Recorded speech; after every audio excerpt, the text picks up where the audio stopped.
السلام عليكم ورحمة الله وبركاته. بسم الله الحمد لله وحده والصلاة والسلام على رسول الله وعلى آله وصحبه أجمعين أما بعد. বই শারহ উসুল সুন্নাহ মূল ভাষ্য ইমাম আহমদ ইবনে হাম্বল রাহিমাহুল্লাহ, ব্যাখ্যা শেখ আব্দুল আজিজ ইবনে আব্দুল্লাহ রাজিহি, অনুবাদ আব্দুল্লাহ মাহমুদ, পৃষ্ঠা 157।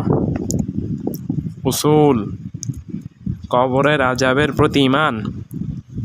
ওয়াল ঈমানু বিআযাবি আল কবর ওয়া আন্না হাযিহি আল উম্মাতা তুফতানু ফি কুবুরিহা ওয়া তুসআলু আনিল ঈমানি ওয়াল ইসলাম ওয়া মান রাব্বুহু ওয়া মান নাবিয়্যুহু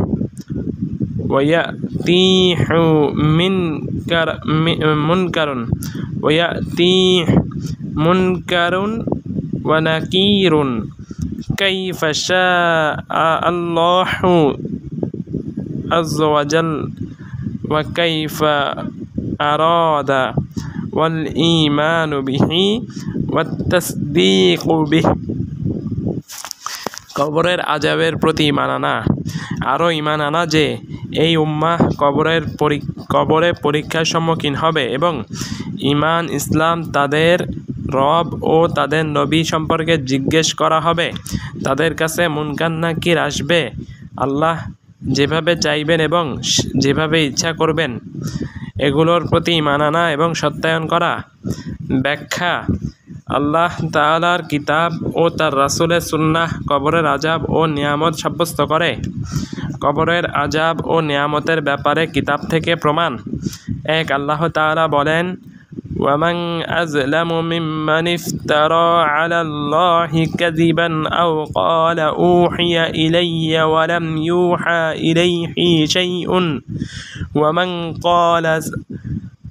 ومن قال سأنزل مثل ما أنزل الله ولو ترى إذ الظالمون في غمرات الموت والملائكة باسطوا أيديهم أخرجوا أنفسكم اليوم تجزون عذاب الهون بما كنتم تقولون على الله غير الحق وكنتم عن آياته تستكبرون। আর তার চেয়ে বড় জালিম আর কে, যে আল্লাহর সম্বন্ধে মিথ্যা রটনা করে কিংবা বলে আমার কাছে ওহী হয় অথচ তার প্রতি কিছুই ওহী করা হয় না, এবং যে বলে আল্লাহ যা নাজিল করেছেন আমিও তার মতো নাজিল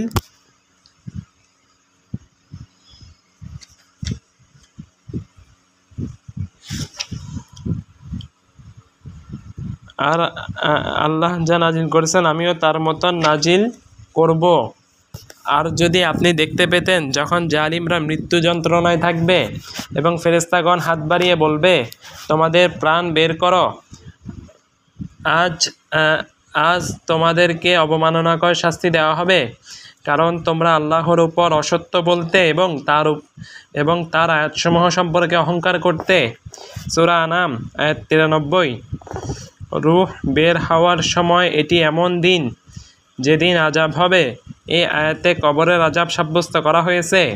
2. আল্লাহ তাআলা বলেন, ওয়ালাউ তারা ইয ইয়াতাওয়াফাল্লাযীনা কাফারুল মালাইকাতু ইয়াদরিবুনা উজুহাহুম ওয়া আদবারহুম ওয়া যুকু আযাবাল হারিক। আর আপনি যদি দেখতে পেতেন যখন ফেরেশতাগণ যারা কুফরি করেছে তাদের প্রাণ হরণ করছিল, তাদের মুখমণ্ডলে ও পিঠে আঘাত করছিল আর বলছিল তোমরা দহন যন্ত্রণা ভোগ করো। সূরা আনফাল আয়াত 50। রূহ বের হওয়ার পর তারা তাদের চেহারা ও পিছনে প্রহার করবে। এটি কবরের আযাবের অন্তর্ভুক্ত এক প্রকার আযাব। তিনি আরও বলেন, وَلَنُذِيقَنَّهُم مِّنَ الْعَذَابِ الْأَدْنَىٰ دُونَ الْعَذَابِ الْأَكْبَرِ لَعَلَّهُمْ يَرْجِعُونَ।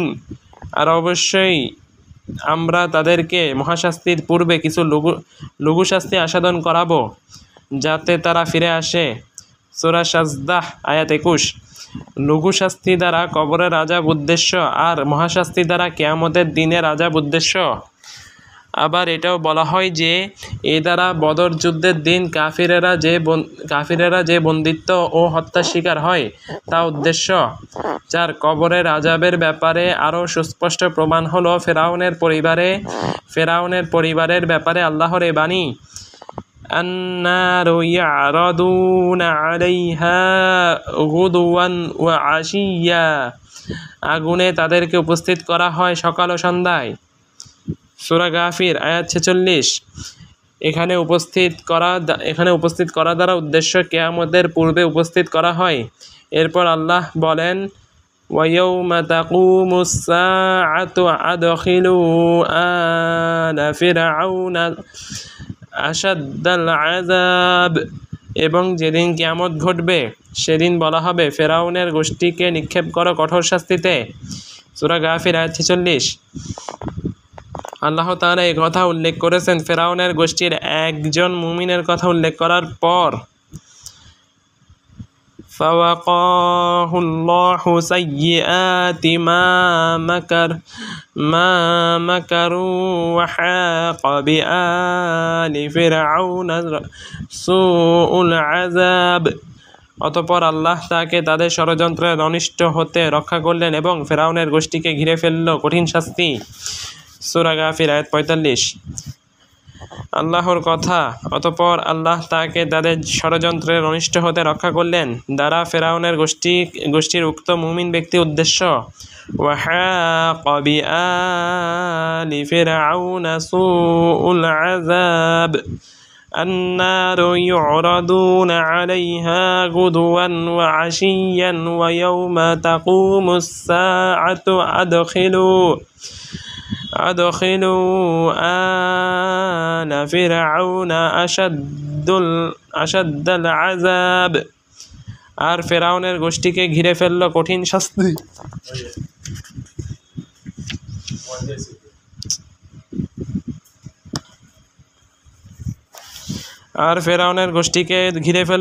শাস্তি। আগুনে তাদেরকে উপস্থিত করা হয় সকাল ও সন্ধ্যায় এবং যেদিন কিয়ামত ঘটবে সেদিন বলা হবে, ফেরাউনের গোষ্ঠীকে নিক্ষেপ করো কঠিন শাস্তিতে। সূরা গাফির আয়াত 45-46। কবরের আযাব সাব্যস্ত হওয়ার ব্যাপারে এবং সকাল সন্ধ্যায় তাদেরকে শাস্তি দেওয়ার ব্যাপারে এটি একেবারে স্পষ্ট দলিল।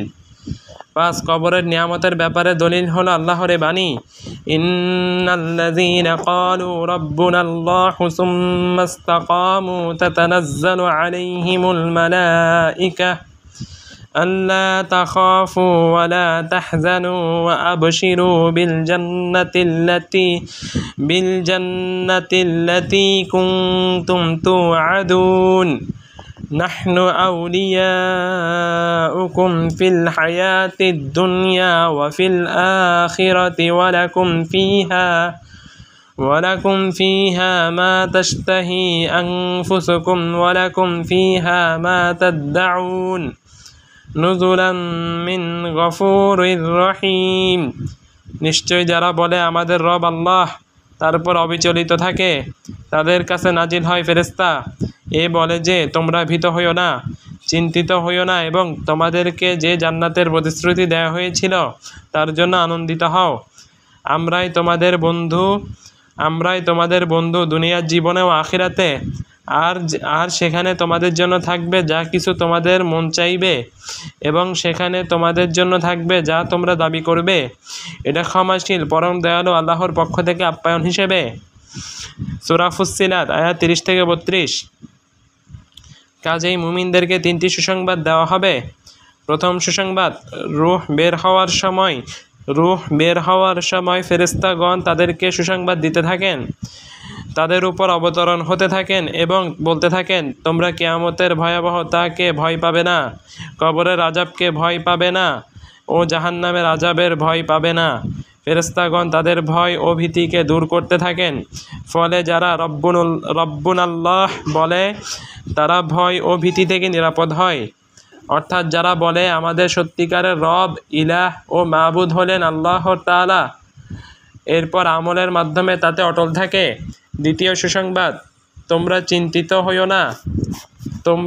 তোমরা যে সম্পদ ও সন্তান সন্ততি রেখে এসেছ তা নিয়ে তোমাদের অনুপস্থিতিতে এসব বিষয়ে আমরা তোমাদের পক্ষ থেকে দায়িত্ব পালন করব।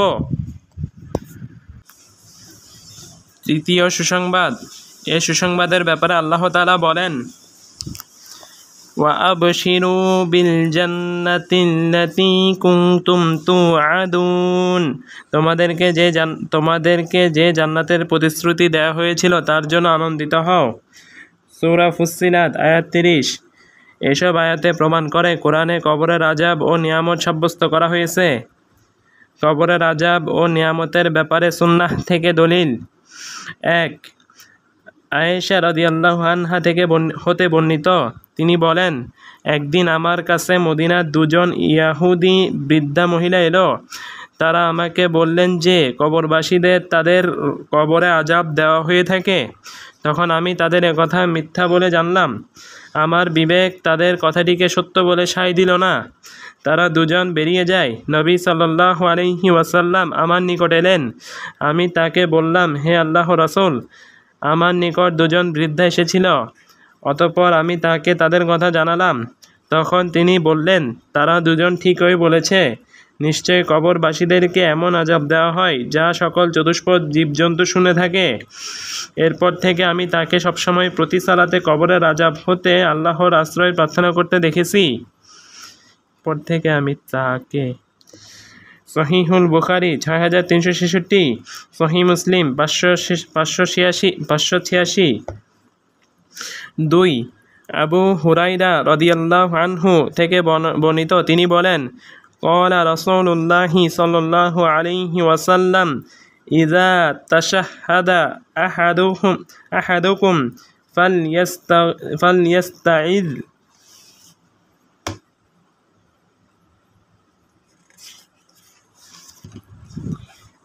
বিল্লাহি মিন আরবাইন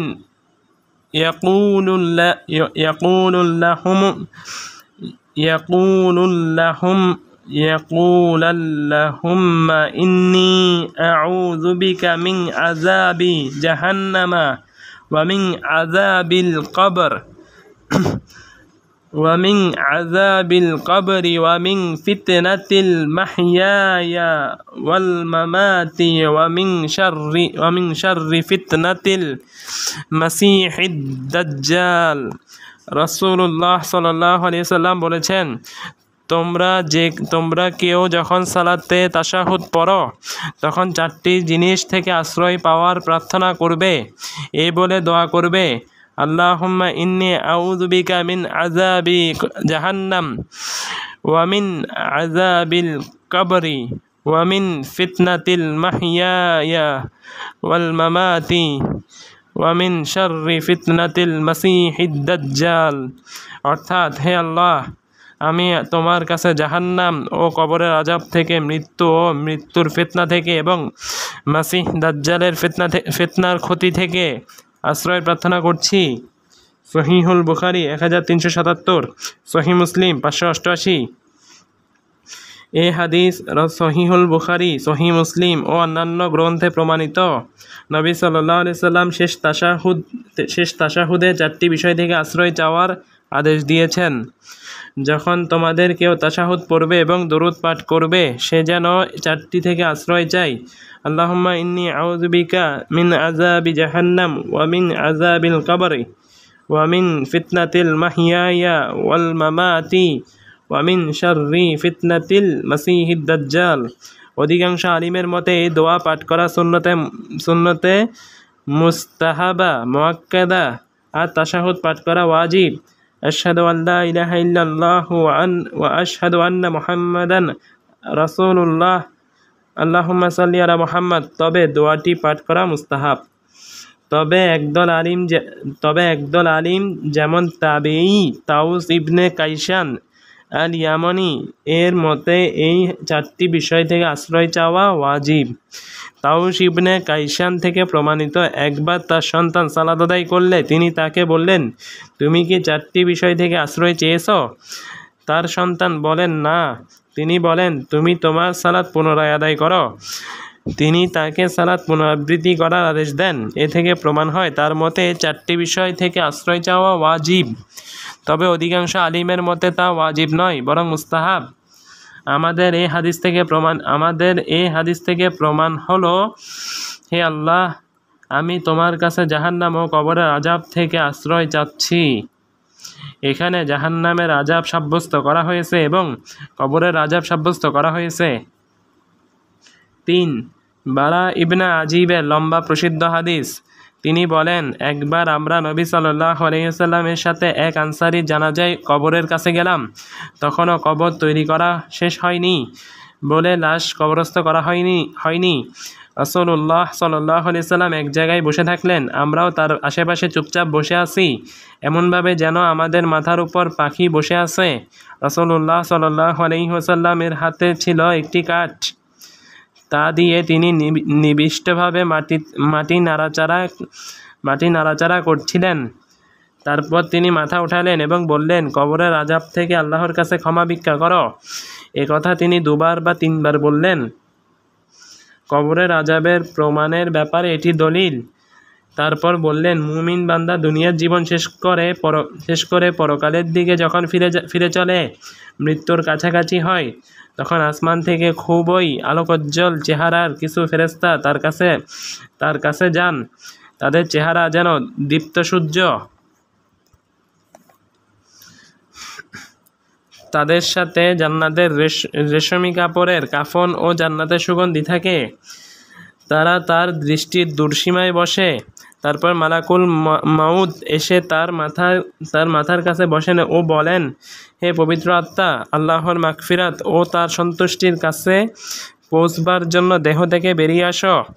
রাসূলুল্লাহ সাল্লাল্লাহু আলাইহি ওয়াসাল্লাম বলেন, এ কথা শুনে মুমিন বান্দার রূহ তার দেহ হতে এভাবে বেরিয়ে আসে যেমন মশক হতে পানির ফোঁটা বেরিয়ে পড়ে। তখন মালাকুল মউত এই রূহকে নিয়ে নেন। তাকে নেবার পর অন্যান্য ফেরেশতাগণ এ রূহকে তার হাতে এক পলকের জন্য থাকতে দেন না। তারা তাকে তাদের হাতে নিয়ে নেন ও তাদের হাতে থাকা কাফন ও খুশবুর মধ্যে রেখে দেন। তখন এ রূহ হতে উত্তম সুগন্ধি ছড়াতে থাকে, যা তার পৃথিবীতে পাওয়া সর্বোত্তম সুগন্ধির চেয়ে উত্তম। রাসূলুল্লাহ সাল্লাল্লাহু আলাইহি ওয়াসাল্লাম বলেন, তারপর ওই ফেরেশতারা এই রূহকে নিয়ে আকাশের দিকে রওনা হন। যাবার পথে সাক্ষাৎ হওয়া ফেরেশতাদের কোনো একটি দলও এই পবিত্র রূহ কাজ জিজ্ঞেস করতে ছাড়েন না। তারা বলে, অমুকের পুত্র অমুক, তাকে তার উত্তম নাম ও যেসব নামে তাকে দুনিয়ায় ডাকা হতো সে পরিচয় দিয়ে চলতে থাকেন। এভাবে তারা এই রূহকে নিয়ে প্রথম আসমানে পৌঁছেন ও আসমানের দরজা খুলতে বলেন। দরজা খুলে দেওয়া হয়। প্রত্যেক আসমানের নিকটবর্তী ফেরেশতাগণ এদের সাথে দ্বিতীয় আসমান পর্যন্ত যায়। এভাবে 7 আসমান পর্যন্ত পৌঁছিয়ে দেওয়া হয়। এ সময় আল্লাহ তাআলা ফেরেশতাগণকে বলেন, এ বান্দার আমলনামা ইল্লিয়িনে লিখে রাখো আর রূহকে জমিনে কবরে পাঠিয়ে দাও, যাতে কবরের সওয়াল জবাবের জন্য তৈরি থাকে। কারণ আমি তাদেরকে মাটি হতে সৃষ্টি করেছি আর মাটিতেই তাদেরকে ফেরত পাঠাবো, আর এ মাটি হতেই আমি তাদেরকে আবার উঠাবো। রাসূলুল্লাহ সাল্লাল্লাহু আলাইহি ওয়াসাল্লাম বলেন, এরপর আবার এই রূহকে নিজের দেহের মধ্যে পৌঁছিয়ে দেওয়া হয়। তারপর তার কাছে 2 জন ফেরেশতা মুনকার নাকির এসে তাকে বসিয়ে দেন।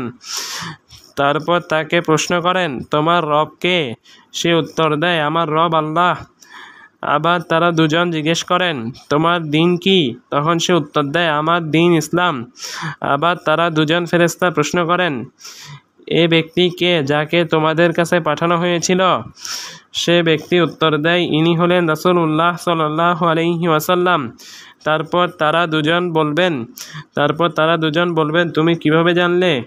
ওই ব্যক্তি বলবে, আমি আল্লাহর কিতাব পড়েছি, তাই আমি তার উপর ঈমান এনেছি ও তাকে সত্য বলে বিশ্বাস করেছি। তখন আকাশ থেকে একজন আহ্বানকারী আল্লাহ আহ্বান করে বলবেন, আমার বান্দা সত্যবাদী, অতএব তার জন্য জান্নাতের বিছানা বিছাও, তাকে পরিধান করাও জান্নাতের পোশাক পরিচ্ছদ, তার জন্য জান্নাতের দরজা খুলে দেওয়া হবে। রাসূলুল্লাহ সাল্লাল্লাহু আলাইহি ওয়াসাল্লাম বলেন, সে দরজা দিয়ে তার জন্য জান্নাতের হাওয়া ও খুশবু আসতে থাকবে। তারপর তার কবরকে দৃষ্টির শেষ সীমা পর্যন্ত প্রশস্ত করে দেওয়া হবে। রাসূলুল্লাহ সাল্লাল্লাহু আলাইহি ওয়াসাল্লাম বলেন, তারপর একজন সুন্দর চেহারার লোক ভালো কাপড় চোপড় পরে সুগন্ধি লাগিয়ে তার কাছে আসবে। তাকে বলবে, তোমার জন্য শুভ সংবাদ, যা তোমাকে খুশি করবে। এটা সেই দিন যে দিনের ওয়াদা তোমাকে দেওয়া হয়েছিল। সে ব্যক্তি বলবে, তুমি কে? তোমার চেহারার মতো লোক কল্যাণ নিয়েই আসে। তখন সে ব্যক্তি বলবে, আমি তোমার নেক আমল। মুমিন ব্যক্তি বলবে, হে আল্লাহ, তুমি কিয়ামত কায়েম করে ফেলো, আমি যেন আমার পরিবার পরিজন ও ধন সম্পদের কাছে যেতে পারি। এই লম্বা হাদিসে কবরের নিয়ামত সাব্যস্ত করা হয়েছে। এই হাদিসে সাব্যস্ত করা হয়েছে কবরের প্রশ্ন।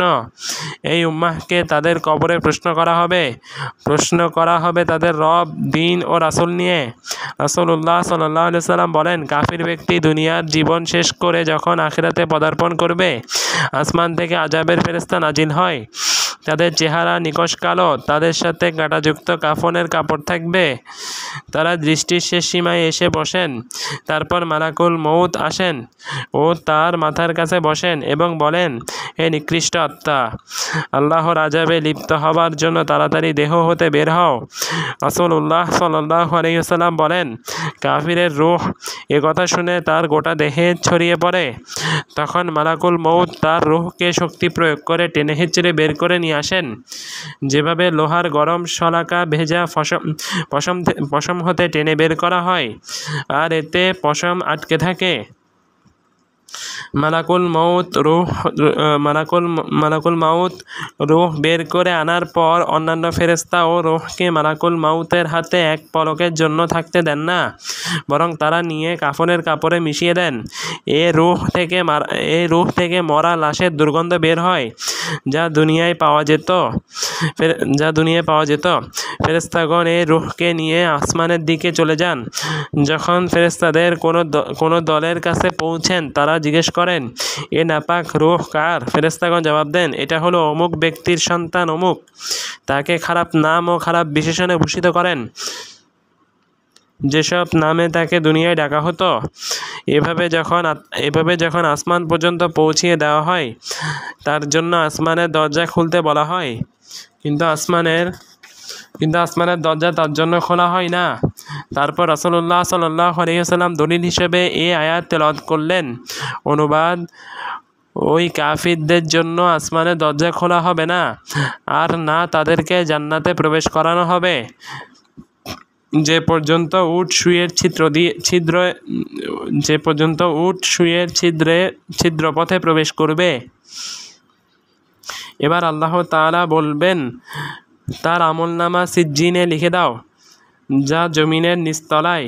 বস্তুত কাফিরদের রূহ নিচে নিক্ষেপ করে ফেলে দেওয়া হয়। তারপর রাসূলুল্লাহ সাল্লাল্লাহু আলাইহি ওয়াসাল্লাম দলিল হিসেবে এই আয়াত তেলাওয়াত করলেন, ওয়ামান ইউশরিক বিল্লাহি ফাকান্নামা খাররা মিনাস সামাই فتخطفه الطير أو تهوي به الريح في مكان سحيق। যে ব্যক্তি আল্লাহর সাথে শিরিক করেছে, সে যেন আল্লাহ হতে নিক্ষিপ্ত হয়ে পড়েছে।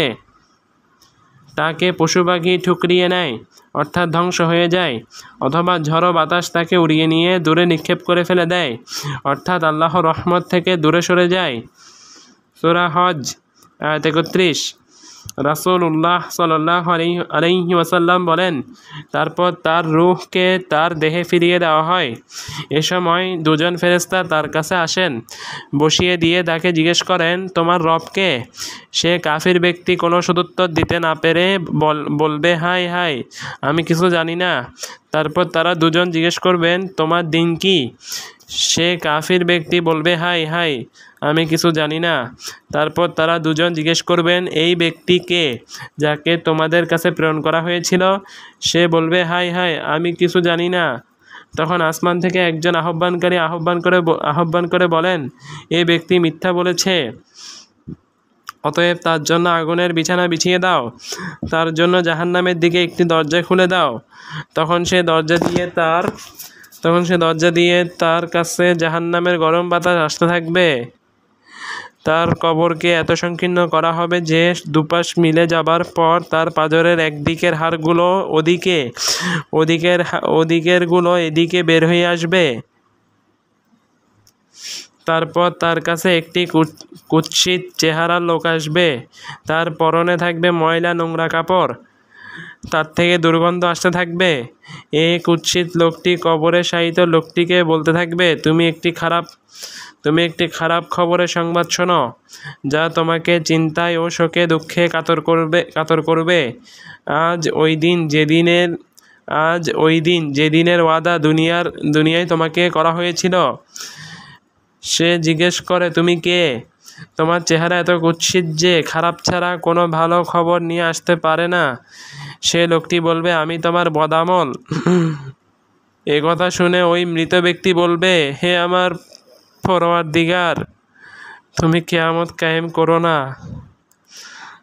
মুসনাদ আহমদ 4 খণ্ড 287 থেকে 288 পৃষ্ঠা। হাদিসটি সহিহ।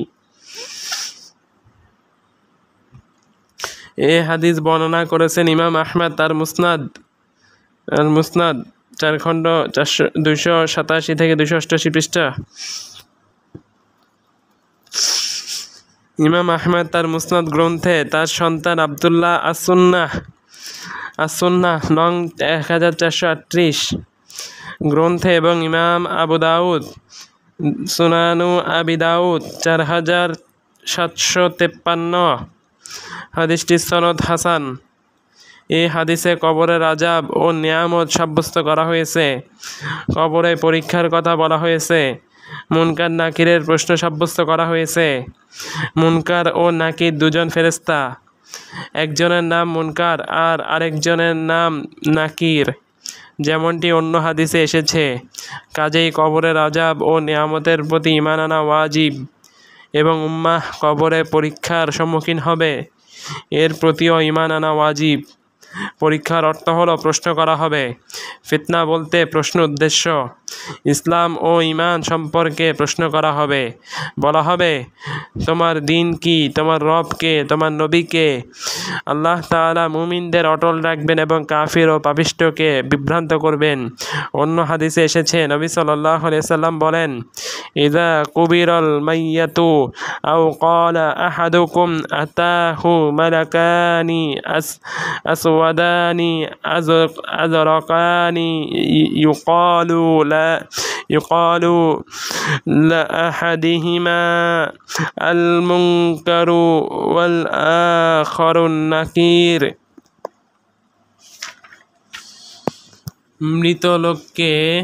মৃত লোককে বা তোমাদের কাউকে যখন কবরের মধ্যে রাখা হয়, তখন কালো বর্ণের এবং নীল চোখ বিশিষ্ট দুজন ফেরেশতা তার কাছে আসেন। তাদের মধ্যে একজনকে মুনকার এবং অন্যজনকে নাকির বলা হয়। সুনানু তিরমিজি 1071 হাদিসটি সহিহ। ইমাম আহমদের কথা, তাদের কাছে মুনকার নাকির আসবে, আল্লাহ যেভাবে চাইবেন ও যেভাবে ইচ্ছা করবেন। অর্থাৎ আমরা এর ধরন সম্পর্কে জানতে চাইব না, আল্লাহ যেভাবে চাইবেন সেভাবে হবে। কাজেই এর প্রতি ঈমান আনা আবশ্যক, তা বিশ্বাস করা এবং তার প্রতি ঈমান আনা ওয়াজিব। এই কারণে ইমাম তহাবী তার আকীদায় বলেন, আমরা শাস্তির উপযুক্ত ব্যক্তিদের ক্ষেত্রে কবরের আযাবের প্রতি বিশ্বাস রাখি। আমরা ঈমান রাখি যে কবরে মুনকার ও নাকির মৃত ব্যক্তিকে তার রব, তার দ্বীন ও তার নবী সম্পর্কে জিজ্ঞেস করবেন। এ সম্পর্কে রাসূলুল্লাহ সাল্লাল্লাহু আলাইহি ওয়াসাল্লাম এবং সাহাবায়ে কেরাম থেকে বহু হাদিস ও উক্তি বর্ণিত হয়েছে। এই সংক্রান্ত হাদিসগুলো মুতাওয়াতির। যে ব্যক্তি মুতাওয়াতির ও দ্বীনের সন্দেহাতীত আবশ্যকীয় জ্ঞাত বিষয় অস্বীকার করবে সে কুফরি করবে। অতএব এ ব্যাপারে যেসব হাদিস বর্ণিত হয়েছে তা প্রমাণিত হওয়ার ব্যাপারে বিশ্বাস রাখা ও ঈমান আনা ওয়াজিব। তার ধরন নিয়ে কথা বলা হবে না, কারণ বিবেক তার ধরন সম্পর্কে জানে না। আর না জানার কারণ হলো দুনিয়াতে বিবেকের তা নিয়ে কোনো জ্ঞান নেই ও অংশ নেই। ইবনে আবিল ইজ বলেন, শরিয়াত এমন জিনিস নিয়ে আসেনি যা বিবেক অসম্ভব মনে করে, তবে এমন জিনিস নিয়ে আসে যা নিয়ে বিবেক হয়রান হয়ে যায়। অর্থাৎ বিবেক অসম্ভব মনে করে ও অস্বীকার করে এমন জিনিস শরিয়াত নিয়ে আসে না, তবে এমন জিনিস নিয়ে আসে যা নিয়ে বিবেক হয়রান হয়ে যায় এবং এককভাবে তা উপলব্ধি করতে পারে না। এটাই আলিমদের এই কথার তাৎপর্য। শরিয়াত বিবেককে হয়রানকারী বিষয় নিয়ে আসে, বিবেকের কাছে অসম্ভব বিষয় নিয়ে আসে না। কাজেই সঠিক শুদ্ধ বিবেক সুস্পষ্ট বিশুদ্ধ দলিলের সাথে একমত হয়। এই কারণে আবুল আব্বাস শাইখুল ইসলাম ইমাম ইবনে তাইমিয়া রাহিমাহুল্লাহ একটি বিশাল গ্রন্থ লিখেছেন এবং নাম দিয়েছেন দারউ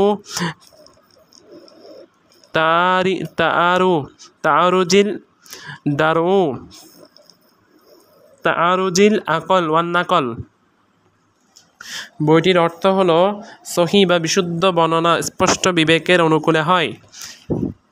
বিশুদ্ধ বর্ণনা স্পষ্ট বিবেকের অনুকূলে হয়। তিনি এই বইয়ে স্পষ্ট করেছেন যে বিবেক বর্ণনার বিপরীত হয় না, তবে কিছু আলিম বইটির নাম দিয়েছেন কিতাবুল আকল ওয়ান নাকল। ইবনুল কাইয়িম তার নুনিয়া কবিতায় বলেন, তুমি কিতাবুল আকল ওয়ান নাকল পড়ো, দুনিয়াতে এই কিতাবের মতো দ্বিতীয় কিতাব নেই। অর্থাৎ বিশুদ্ধ বর্ণনা কখনো স্পষ্ট বিবেকের বিরোধী হতে পারে না। যদি দেখা যায় বিবেক স্পষ্ট দলিলের বিপরীতে হচ্ছে, তাহলে তা দুইয়ের যে কোনো একটি কারণে হয়ে থাকে। হয় বর্ণনা বিশুদ্ধ নয়, আর না হয় বিবেক স্পষ্ট নয়। অর্থাৎ বিবেককে সংশয় সন্দেহ ও প্রবৃত্তি রয়েছে। স্পষ্ট বিবেক হলো সংশয় সন্দেহ ও প্রবৃত্তি মুক্ত বিবেক। কবরের আযাব ও নিয়ামতের প্রতি ঈমানের সাথে যা সংযুক্ত হবে। কবরের আযাব ও নিয়ামতের প্রতি ঈমান আনা যেমন আবশ্যক, তেমন কবরের চাপ দেওয়ার প্রতি ঈমান আনা আবশ্যক। সহিহ হাদিসে নবী সাল্লাল্লাহু আলাইহি সাল্লাম বলেন, কবরের একটি চাপ রয়েছে, যদি কেউ তা থেকে নাজাত পেত তাহলে সাদ ইবনে মুআজ নাজাত পেত। মুসনাদে আহমদ 6 খণ্ড 55 পৃষ্ঠা 98 পৃষ্ঠা। অর্থাৎ সাদ ইবনে মুআজ যখন মারা যান তখন নবী সাল্লাল্লাহু আলাইহি সাল্লাম বলেন, রহমানের আরশ কেঁপে ওঠে। এরপরও তিনি কবরের চাপ থেকে বাঁচতে পারেননি। কাজেই কবর মাইয়িতকে চাপ দিবে, এরপর আল্লাহ তাআলা তার থেকে সেটা দূর করবেন। কবরের আযাব ও নিয়ামতের প্রতি ঈমানের সাথে যা সংযুক্ত হবে তাতে আরও রয়েছে এই বিশ্বাস করা যে আযাব রূহ ও দেহের উপর হবে। কাজেই রূহকে স্বতন্ত্রভাবে এবং দেহের সাথে যুক্ত করে শাস্তি ও নিয়ামত দেওয়া হবে। মুমিনের রূহ জান্নাতে স্বতন্ত্রভাবে নিয়ামত পাবে, তাদের রূহ জান্নাতে উড়বে, দেহের সাথে তার কোনো সম্পর্ক থাকবে না। কারণ রূহ খুব দ্রুত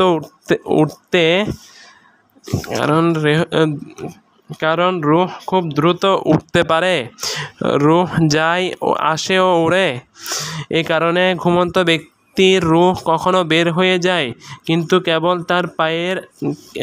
কেবল তার পায়ে আঘাত করা হলে তার রূহ অনেক দূর থেকে চলে আসে।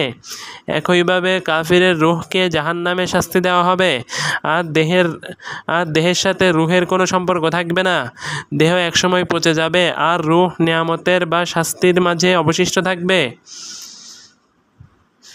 কবরের আযাব ও নিয়ামতের ব্যাপারে মুতাজিলাদের মাযহাব। মুতাজিলাদের মত হলো শাস্তি ও নিয়ামত হবে কেবল রুহের উপর। তারা বলে দেহের উপর আযাব ও নিয়ামত কোনোটাই হবে না। তাদের এমন কথা বাতিল, কারণ তারা দেহের উপর সংঘটিত কবরের আযাব ও নিয়ামতকে অস্বীকার করে। তাছাড়া তারা মুনকার নাকিরের প্রশ্ন এবং কবরের সংকীর্ণকরণ ও প্রশস্তকরণ অস্বীকার করে। অথচ একাধিক হাদিসে প্রমাণিত যে মুমিনের দৃষ্টিশক্তি বারবার তার কবরকে প্রশস্ত করা হবে এবং তার জন্য জান্নাতের দরজা খুলে দেওয়া হবে, ফলে জান্নাতের সুগন্ধি ও বাতাস তার কাছে আসবে। অপরপক্ষে কাফিরের জন্য কবর সংকীর্ণ করা হবে, এমনকি তার হাড় এপাশ ওপাশ হয়ে যাবে এবং তার জন্য জাহান্নামের দরজা খুলে দেওয়া হবে, ফলে জাহান্নামের গরম ও বিষাক্ত বাতাস তার কাছে আসবে। মুতাজিলাদের দলিল। মুতাজিলাদের বিবেকগত ও ইন্দ্রিয়গত দলিল হলো, তারা বলে আমরা যদি কবর খুলে ফেলি তাহলে তাতে আগুন জ্বলতে দেখতে পাই না, মাইয়েতকে খেতে ও পান করতে দেখি না এবং তাতে নিয়ামত ও জান্নাতের কোনো ফল আসে না। তারা বলে যাকে কাঠে শুলে চড়ানো হয়েছে তাকে কিভাবে শাস্তি দেওয়া হবে, যাকে পাখি খেয়ে ফেলেছে তাকে কিভাবে শাস্তি বা নিয়ামত দেওয়া হবে, যাকে হিংস্র প্রাণী ও মাছ খেয়ে ফেলেছে তাকে কিভাবে শাস্তি ও নিয়ামত দেওয়া হবে, যেসব কবরে চাষাবাদ করা হয়েছে এবং শস্য ও ফলে পরিণত হয়েছে তার অধিবাসীদের কিভাবে শাস্তি ও নিয়ামত দেওয়া হবে। জবাবে আমরা তাদেরকে বলবো, এগুলো আখিরাতের বিষয়। আমরাও তোমরা এসবের ধরন জানি না এবং প্রকৃতি উপলব্ধি করতে পারি না। কাজেই একজন মুসলিমের দায়িত্ব হলো গায়েবের এসব বিষয় মেনে নেওয়া। তুমি এসব দেখতে পাও না এবং অনুভব করতে পারো না, আর তোমার না জানা ও অনুভব করতে না পারা শরীয়তের বিপক্ষে দলিল হতে পারে না। মৃত ব্যক্তিকে শাস্তি ও নিয়ামত দেওয়া হবে, আর সে তা পায় ও অনুভব করতে পারে, কারণ সে কবরের জীবনে থাকে, কিন্তু তুমি কবরের জীবনে না থাকার কারণে অনুভব করতে পারো না। এমনকি তুমি যদি কোনো কবর খুলে ফেলো এবং তাতে তোমার হাত রাখো, তারপরও তুমি অনুভব করতে পারবে না, কারণ তুমি রয়েছো দুনিয়াতে, কিন্তু কবরের জীবনে থাকা ব্যক্তি ঠিকই অনুভব করে। অতএব আখিরাতের বিষয়ে ধরন আমরা জানি না।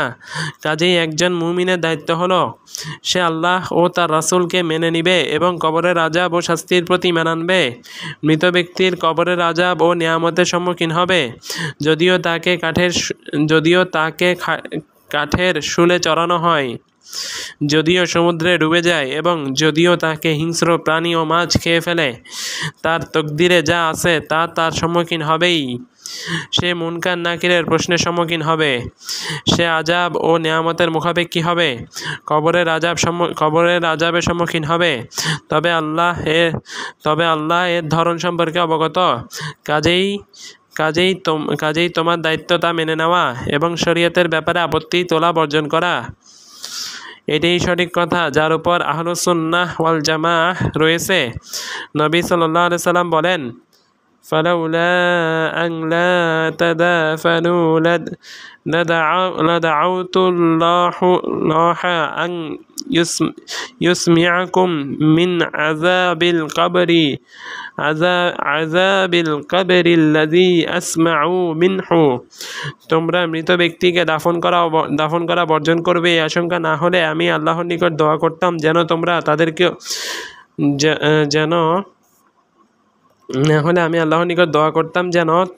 তিনি তোমাদেরকেও কবরের আযাব শোনান, যা আমি শুনতে পাচ্ছি। সহিহ মুসলিম 2867।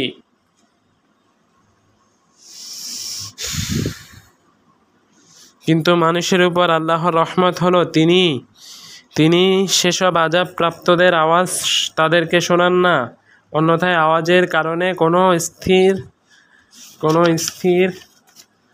স্থির বস্তু স্থির থাকতে পারত না এবং মানুষ বসবাস করতে পারত না।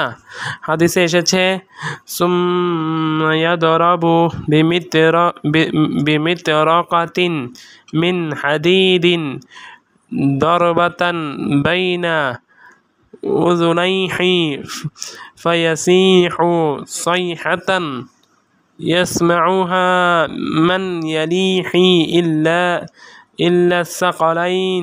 الثقلين অতঃপর তার দুই কানের মাঝখানে লোহার মুগুর দিয়ে এমন জোরে মারা হয় যাতে সে চিৎকার করে ওঠে, তার আশেপাশে সবাই তা শুনতে পায়, মানুষ ও জিন ছাড়া।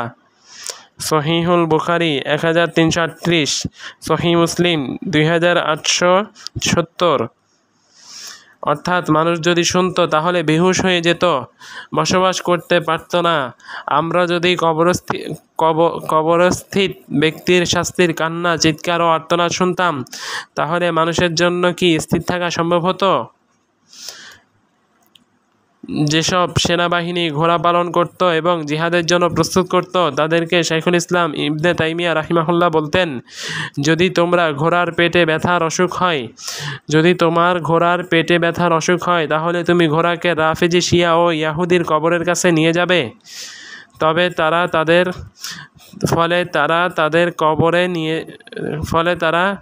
তাদের কবরে নিয়ে যেত। ঘোড়া শাস্তিপ্রাপ্তদের আওয়াজ শুনত এবং পায়খানা করত ও পাতলা পায়খানা করত।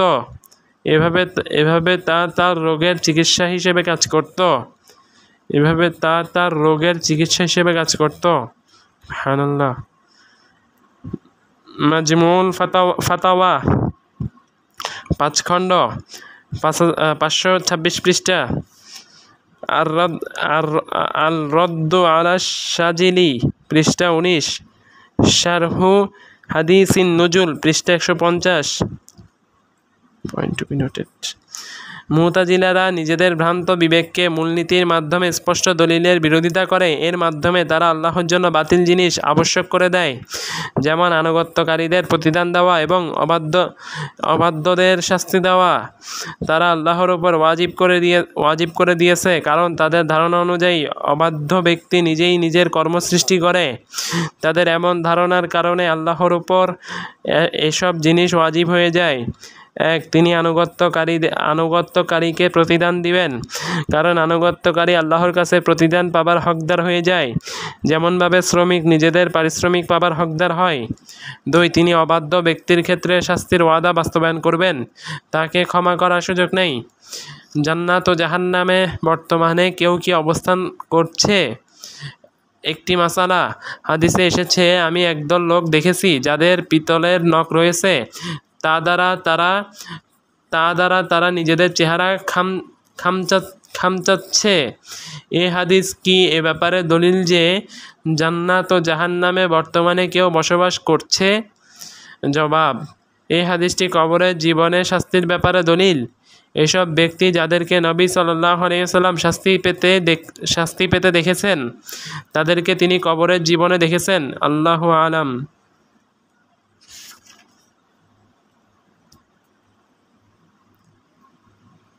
শারহু উসুলিস সুন্নাহ পৃষ্ঠা 174। উসুল। নবী সাল্লাল্লাহু আলাইহি সাল্লাম এর শাফাআতের প্রতি মানানা। ওয়াল ঈমানু বিশাফাআতি আন্না নবিয়্য সাল্লাল্লাহু আলাইহি ওয়াসাল্লাম ওয়া বিকওমিন ইয়াখরুজুনা মিনা আন-নারি বা'দামা ইহতারাকু ওয়া সারু ফাহমা فيؤمر بهم إلى نهر على باب الجنة كما جاء في الأثر كيف شاء الله وكما شاء إنما هو الإيمان به والتصديق به। নবী সাল্লাল্লাহু আলাইহি ওয়াসাল্লামের শাফাআতের প্রতি মানানা। আরও ঈমান আনা যে জাহান্নামে দগ্ধ হয়ে কয়লা হওয়ার পর একদল জাহান্নাম থেকে বের হয়ে এবং তাদের জান্নাতের দরজার সামনে একটি ঝর্ণার দিকে ঝর্ণায় নিয়ে যাওয়ার আদেশ দেওয়া হবে, যেমনটি হাদিসে বর্ণিত হয়েছে। এটি সেভাবে ঘটবে যেভাবে ও যেমনভাবে আল্লাহ চাইবেন। এর প্রতি ঈমান আনতে হবে এবং সত্য বলে মেনে নিতে হবে। ব্যাখ্যা।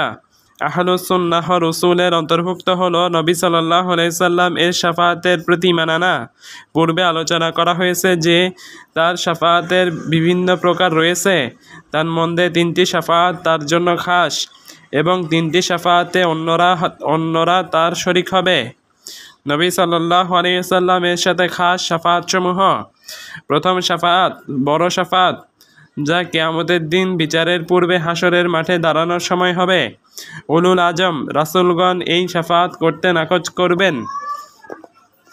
এই শাফাআতের জন্য মানুষ পরস্পরের কাছে ছোটাছুটি করবে। এই শাফাআত মুমিন কাফির সকল শ্রেণীর মানুষের জন্য প্রযোজ্য। এই শাফাআত হবে মানুষকে কিয়ামতের মাঠে দাঁড়ানোর কষ্ট লাঘব করার জন্য এবং তাদের বিচার কার্য শুরু করার জন্য। এটাই হলো বড় শাফাআত, যা আমাদের নবীর জন্য খাস। এই শাফাআত হলো এমন মাকামে মাহমুদ, যা নিয়ে পরবর্তী সবাই ঈর্ষা করবেন। এই শাফাআতের কথা এই আয়াতে উল্লেখ করা হয়েছে, وَمِنَ اللَّيْلِ فَتَهَجَّدْ بِهِ نَافِلَةً لَكَ عَسَىٰ أَن يَبْعَثَكَ رَبُّكَ مَقَامًا مَحْمُودًا وَقُلْ رَبِّ أَدْخِلْنِي مُدْخَلَ صِدْقٍ وَأَخْرِجْنِي مُخْرَجَ صِدْقٍ وَاجْعَلْ لِي مِن لَّدُنكَ سُلْطَانًا نَصِيرًا। আর রাতের কিছু অংশে তাহাজ্জুদ আদায় করুন, এটা আপনার জন্য অতিরিক্ত। আশা করা যায় আপনার রব আপনাকে প্রতিষ্ঠিত করবেন প্রশংসিত স্থানে।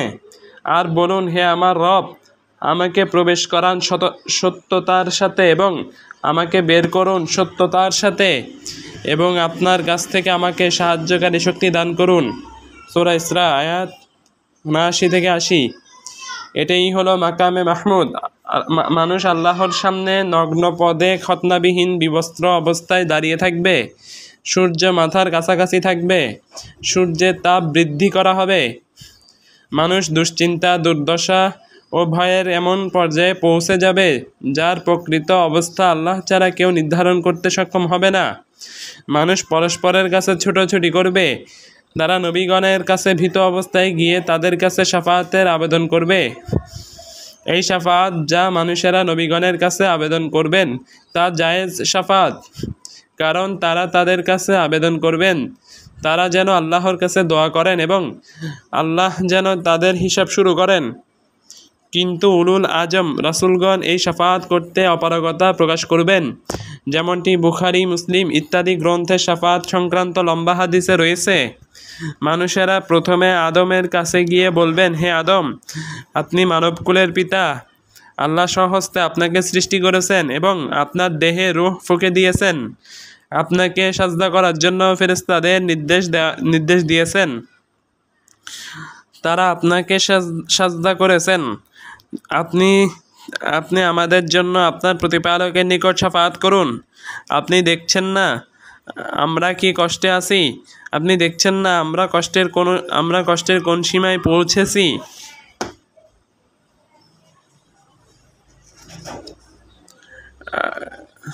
আদম উত্তরে বলবেন, আজ আমার রব এত বেশি রাগ করেছেন যা পূর্বে কখনো করেননি এবং পরেও কখনো এরূপ রাগ করবেন না।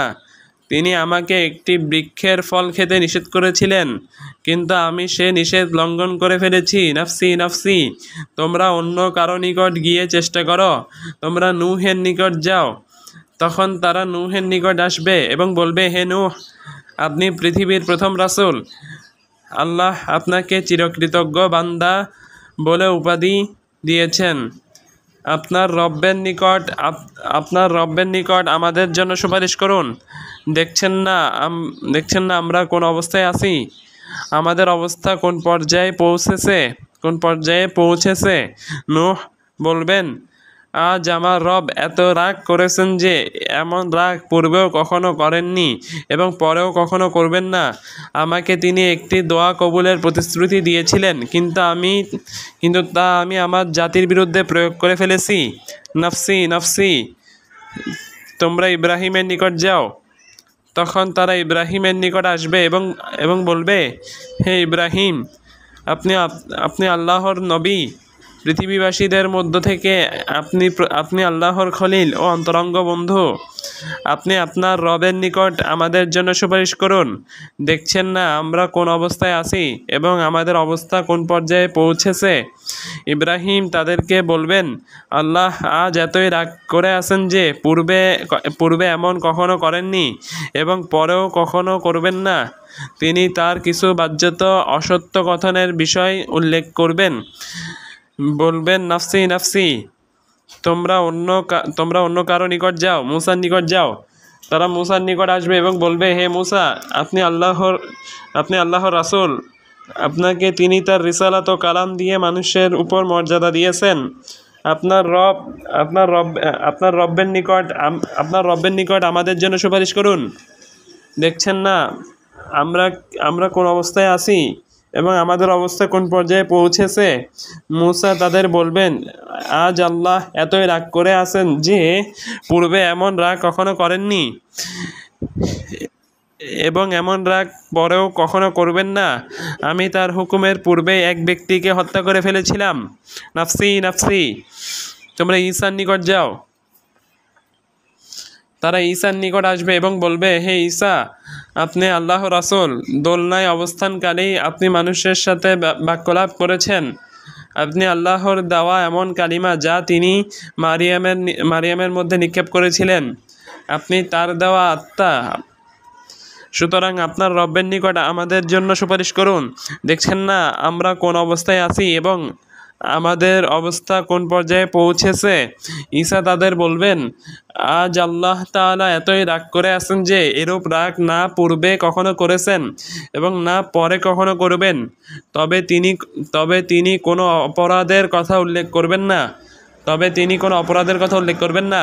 তিনি বললেন, নাফসি নাফসি, তোমরা অন্য কারো নিকট যাও, মুহাম্মদ সাল্লাল্লাহু আলাইহি সাল্লামের নিকট যাও। রাসূলুল্লাহ সাল্লাল্লাহু আলাইহি ওয়াসাল্লাম বলেন, তখন তারা আমার নিকট আসবে এবং বলবে, হে মুহাম্মদ, আপনি আল্লাহর রাসূল, শেষ নবী। আল্লাহ আপনার পূর্বাপর সকল ত্রুটি ক্ষমা করে দিয়েছেন। আপনি আপনার রবের নিকট আমাদের জন্য সুপারিশ করুন। দেখছেন না আমরা কোন অবস্থায় আছি এবং আমাদের অবস্থা কোন পর্যায়ে পৌঁছেছে। তখন আমি সুপারিশের জন্য যাব এবং আরশের নিচে এসে রব্বের উদ্দেশ্যে সাজদাবনত হব। আল্লাহ আমার অন্তরকে খুলে দিবেন এবং সর্বোত্তম প্রশংসা ও হামদ জ্ঞাপনের শিক্ষা গ্রহণ করবেন, যা ইতোপূর্বে আর কাউকে খুলে দেননি।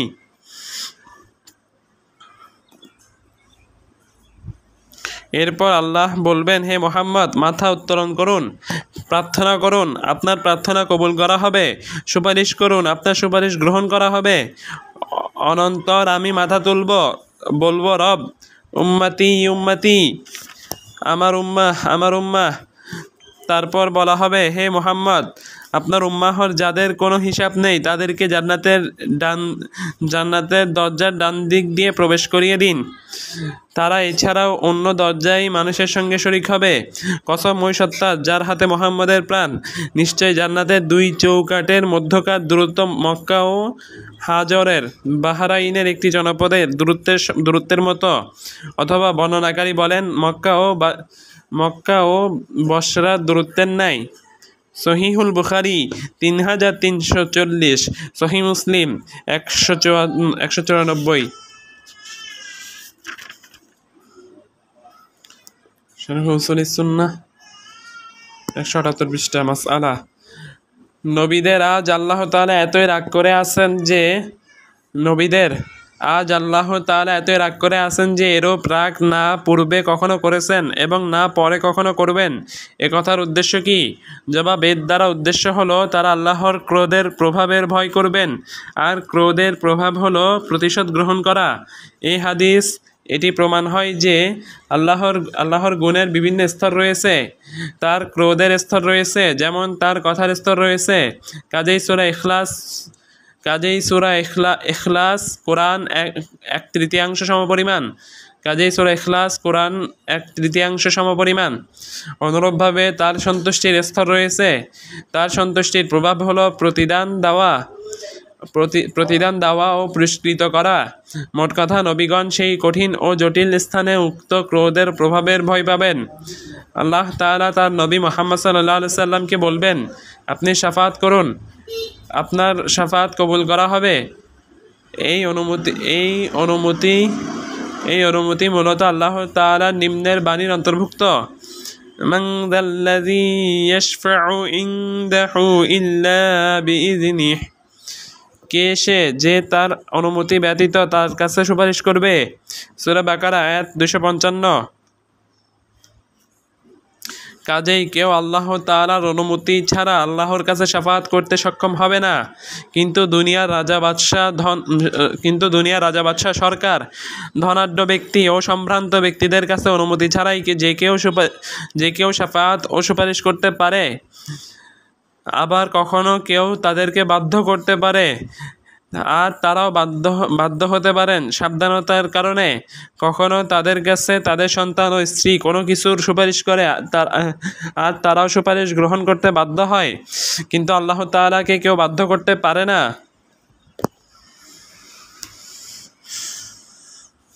মাসআলা, উপস্থিত সক্ষম ব্যক্তির সুপারিশে কোনো সমস্যা নেই, তবে মৃত ব্যক্তি ও অনুপস্থিত ব্যক্তির কাছে সুপারিশ চাওয়া যাবে না। মৃত ব্যক্তির কাছে এই বলে সুপারিশ চাওয়া যাবে না যে, হে অমুক, আমার জন্য সুপারিশ করুন। সে অনুপস্থিত, সে সক্ষমতা রাখে না। এই কাজ শিরক। আল্লাহ বলেন, মান যাল্লাযী ইয়াশফাউ ইনদাহু ইল্লা বিইযনিহি, কে সে যে তার অনুমতি ব্যতীত তার কাছে সুপারিশ করবে। কে সে যে তার অনুমতি ব্যতীত তার কাছে সুপারিশ করবে। সূরা বাকারা আয়াত 255। আল্লাহ তাআলা তার নবীর সুপারিশ কবুল করবেন এবং সৃষ্টির মাঝে ফয়সালা করবেন ও তাদের সবার হিসাব নেবেন। এরপর মানুষ দুই দলে বিভক্ত হয়ে ফিরে যাবে। এক দল জান্নাতের দিকে যাবে এবং অন্য দল জাহান্নামের দিকে যাবে। এটাই হলো শাফাত, সবচেয়ে বড় শাফাত। এই শাফাত আমাদের নবীর সাথে খাস। দ্বিতীয় শাফাত, জান্নাতীদের জন্য সুপারিশ। তিনি জান্নাতীদের জন্য জান্নাতে প্রবেশ করার অনুমতি চেয়ে সুপারিশ করবেন।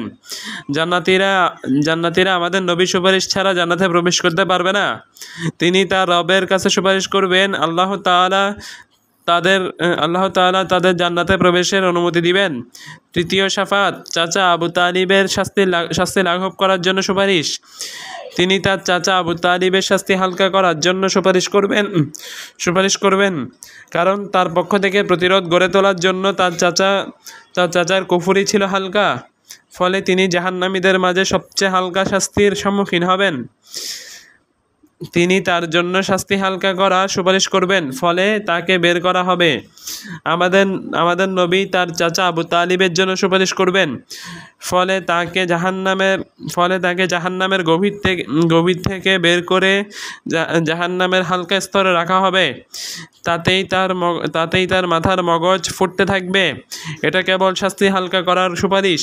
যেমন সহিহ হাদিসে আব্বাস ইবনে আব্দুল মুত্তালিব রাদিয়াল্লাহু আনহু থেকে বর্ণিত, তিনি বলেন, হুয়া ফি দাহদাহিন মিন নারিন ওয়ালাউলা আনা লাকানা ফিদ দারকি আল আসফালি মিন নার। সে জাহান্নামে পায়ের গোড়ালি পর্যন্ত আগুনে আছে। যদি আমি না হতাম তাহলে সে জাহান্নামের একেবারে নিম্ন স্তরে থাকত। সহিহুল বুখারী 3883, সহিহ মুসলিম 209। এই তিনটি শাফাত আমাদের নবীর জন্য খাস। এর বাইরে অন্যান্য শাফাতে অন্যান্য নবী,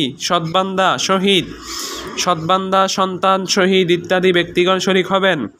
চতুর্থ শাফাত, একদল জান্নাতীর মর্যাদা উঁচু করার জন্য ও প্রতিদান বৃদ্ধি করার জন্য সুপারিশ।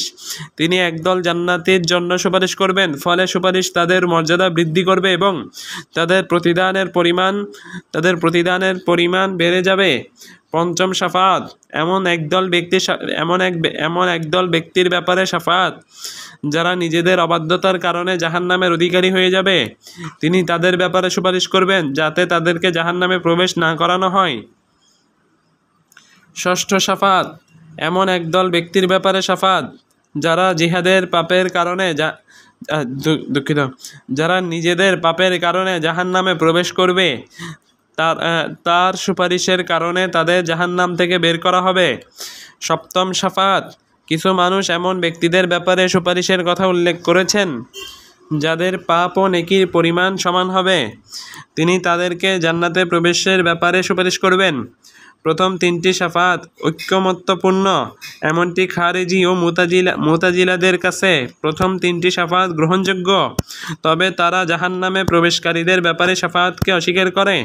তাদের মতে যারা জাহান্নামে প্রবেশ করবে তারা জাহান্নাম থেকে আর বের হতে পারবে না, কারণ তারা মনে করে যে অবাধ্য ব্যক্তি কাফির, আর কাফির চিরস্থায়ী জাহান্নামী হবে, তার ব্যাপারে সুপারিশ কবুল করা হবে না।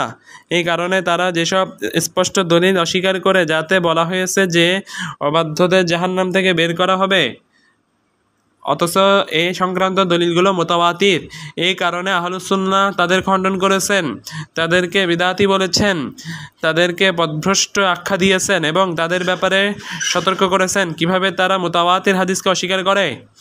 প্রমাণিত আছে যে নবী সাল্লাল্লাহু আলাইহি সাল্লাম অবাধ্য জাহান্নামীদের ব্যাপারে 4 বার সুপারিশ করবেন। প্রত্যেকবার আল্লাহ তাআলা তার জন্য সীমা নির্ধারণ করে দিবেন। তিনি তাদেরকে আলামত দেখে বের করবেন। রাসূলুল্লাহ সাল্লাল্লাহু আলাইহি ওয়াসাল্লামকে বলা হবে,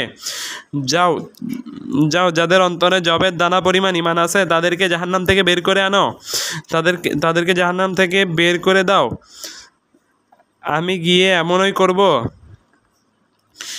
তারপর বলা হবে, যাও যাদের অন্তরে গমের দানা পরিমাণ ঈমান আছে তাদেরকে জাহান্নাম থেকে বের করে দাও। আমি গিয়ে এমনই করব। তারপর বলা হবে, যাও যাদের এক অণু কিংবা সরিষা পরিমাণ ঈমান আছে তাদেরকে জাহান্নাম থেকে বের করো।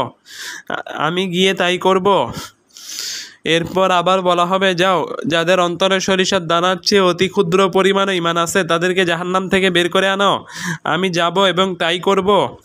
সহিহুল বুখারী ৭৫১০, সহিহ মুসলিম ১৯৩। কেননা অবাধ্যতা যত বেশি হোক ও বড় হোক তা ঈমানকে বাতিল করতে পারে না, তবে ঈমানকে দুর্বল করতে পারে। এমনকি শস্যদানা সমপরিমাণ ছাড়া তার কোনো ঈমান অবশিষ্ট থাকে না।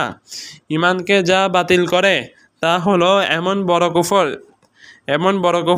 বা এমন বড় নিফাক, যে এমন বড় শিরিক বা এমন বড় জুলুম বা এমন বড় ফিসক যা দিন থেকে বের করে দেয়, তা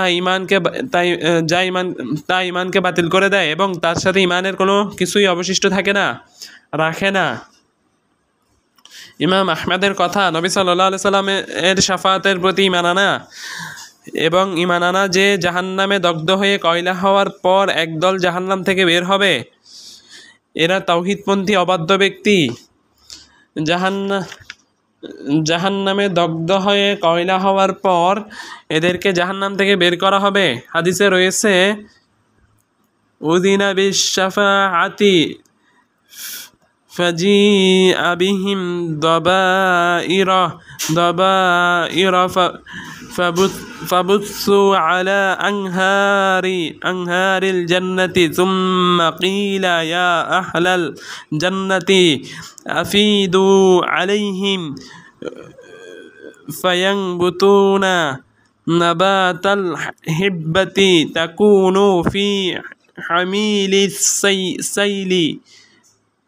এই সময় আল্লাহর পক্ষ থেকে শাফাতের অনুমতি হবে। তখন এদেরকে দলে দলে নিয়ে আসা হবে এবং জান্নাতের নহরগুলোতে ছড়িয়ে দেওয়া হবে। অতঃপর বলা হবে, হে জান্নাতীরা, তোমরা এদের গায়ে পানি ঢেলে দাও। এতে তারা স্রোতবাহিত পলিতে গজিয়ে ওঠা শস্যদানার মতো সজীব হয়ে উঠবে। সহিহ মুসলিম ১৮৫। ইমাম আহমেদের কথা, যেমনটি হাদিসে বর্ণিত হয়েছে, তিনি একথা দ্বারা আবু সাঈদ খুদরি রাদিয়াল্লাহু আনহু এর হাদিসের দিকে ইশারা করেছেন, ইযা দাখালা আহলুল জান্নাতিল জান্নাহ ওয়া আহলুন নারিন নারা ইয়াকুলুল্লাহু মান কানা ফি কলবিহি মিসকালু হাববাতিন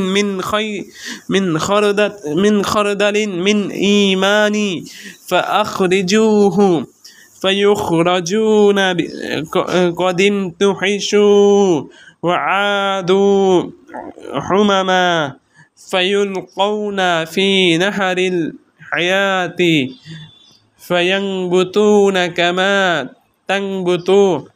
تنبت الحبة في حميل السيل أو قال حمية السيل.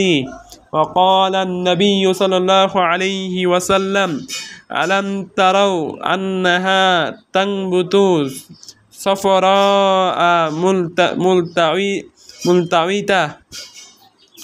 জান্নাতীগণ যখন জান্নাতে আর জাহান্নামীরা জাহান্নামে প্রবেশ করবে, তখন আল্লাহ বলবেন, যার অন্তরে সরিষার দানা পরিমাণ ঈমান আছে তাকে বের করো।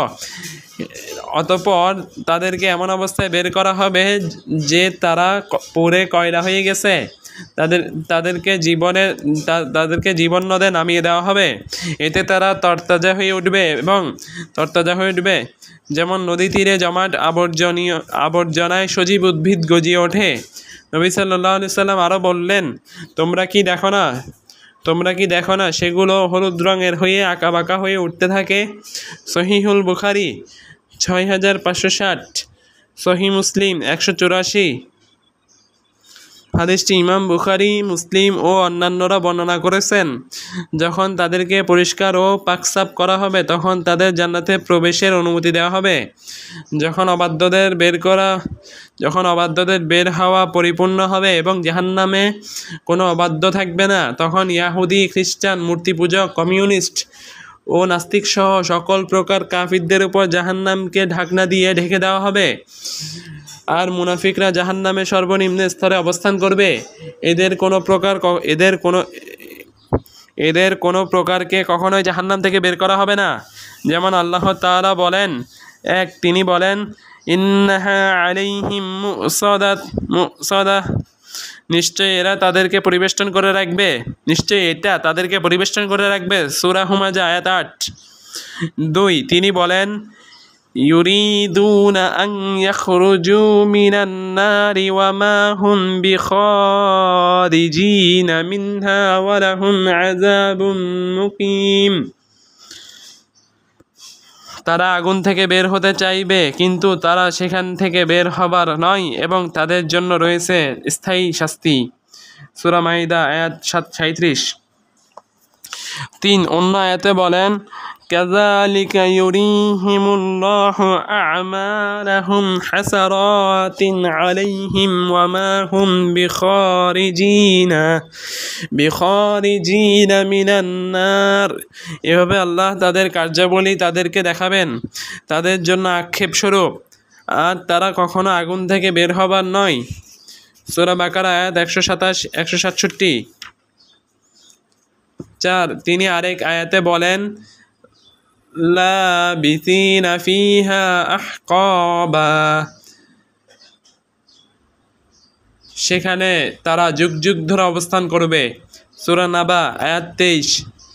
5, তিনি আরো বলেন, কুল্লামা খাবাত জিদনাহুম সাঈরা, যখনই তা স্থিমিত হবে তখনই আমরা তাদের জন্য আগুনের শিখা বৃদ্ধি করে দিব।